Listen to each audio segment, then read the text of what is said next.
Our conversation should start with that. Food is not grown in the supermarket.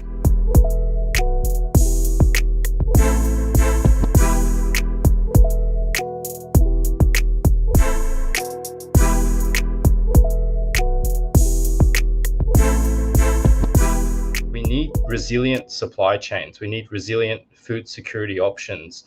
And in a world that becomes more and more fragmented, like people are now talking about the deglobalization era, right? Like Absolutely. these are conversations that people are having in the real world. You I think need our to have conversation access. Yeah. should, sorry to cut you off. Our conversation should start with that.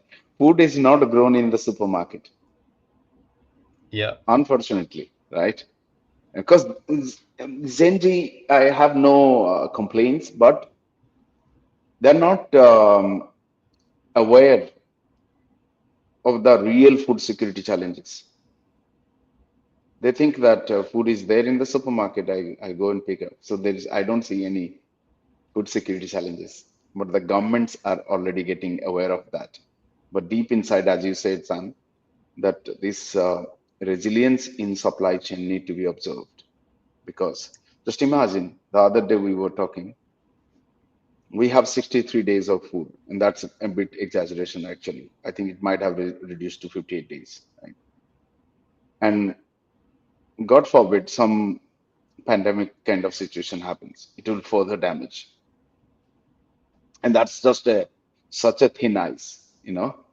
You need to be able to have at least a year-long stock to feed the world.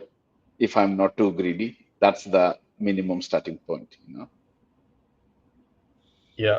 Yeah. And so the other thing I was thinking about when you were talking just before, York, was um, it's this concept around like incentivizing farmers, right? Like if the root problems food, one of the root problems is around food security. How do you incentivize a robust network of growers and producers, suppliers, buyers?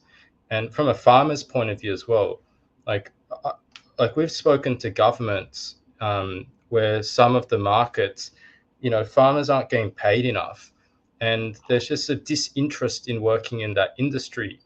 So you have this generation of kids, young adults whose parents used to work in the industry.